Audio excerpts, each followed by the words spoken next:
Նախագահ Սերժ Սարգսյան և տիկին Ռիտա Սարգսյանն այսօր ներկա են գտնվել Թբիլիսիի հնագույն եկեղեցիներից մեկի հայկական Սուրբ Գևորգ առաջնորդանիստ եկեղեցու վերահսկման արարողությանը։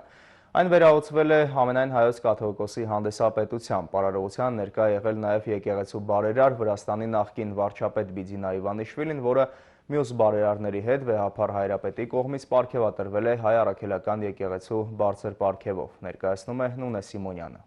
Սուրբ Գևորգ տաճարը կառուցվել է 13-րդ դարում 1251 թվականին և եղել է հայկական, միջնադարյան, գրական և մշակութային կենտրոն։ Այն ավերվել է բազում արշավանքներից և հրդեհներից։ Այստեղ են ամփոփված հայ մեծեր Սայաթ Նովան, գեղանկարիչ Բաշին Ջաղյանը, զորավարներ Լորիս Մելիքովը և Տեր Ղուկասովը։ Թբիլիսիի Մեյդան կոչվող ամենամարդաշատ ու բանուկ հրապարակում է Վերխոյանում Վիրահայոց թեմի առաջնորդանիստ եկեղեցին։ Օրը պատմական է։ 3 տարի ձգված վերականգնողական աշխատանքը վերջապես ավարտված է։ Միջնադարյան այս կոթողը կրկին դռներն է բացում հավատացյալ համայնքի առջև, իսկ այսօր Հայաստանի նախագահի և տիկնոջ ու իհարկե բարերարների, առանց որոնց հնարավոր չէր լինի իրականացնել $3.5 միլիոն արժողությամբ այս ծրագիրը։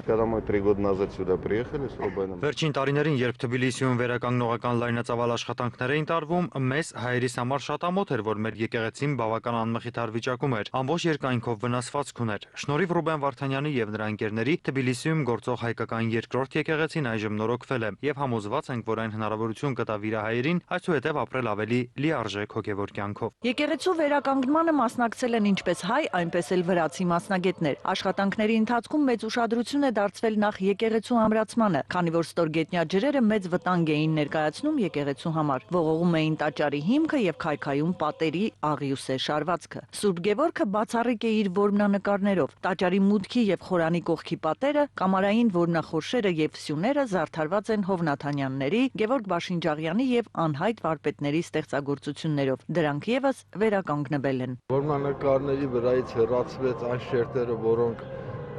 խանգարում էին որմնանկարի դիտմանը, հայտնաբերվեց բավականին մեծ քանակությամբ որմնանկարներ կատարված տարբեր դարերում, և հետաքրքրաշարժը այն է, որ այս որմնանկարների տակ կա ևս որմնանկարչական շերտեր, որոնք կմնան մեր համար որպես գաղտնիք, բայց սերունդների համար դա կլինի նոր բացահայտումներ։ Եկեղեցու վերականգնման նախագիծը Հայաստանի զարգացման նախաձեռնություններ հիմնադրամի կարևոր ծրագրերից մեկն է, որի դոնորներն են Ռուբեն Վարդանյանը և նրա ընտանիքը, Ալբերտ Ավդոլյանը, Սերգեյ Սարգիսովն ու Ռուսուդան Մախաշվիլին, Դանիել Խաչատուրովը, նաև Վրաստանի կառավարության նախկին ղեկավար Բիձինա Իվանիշվիլին։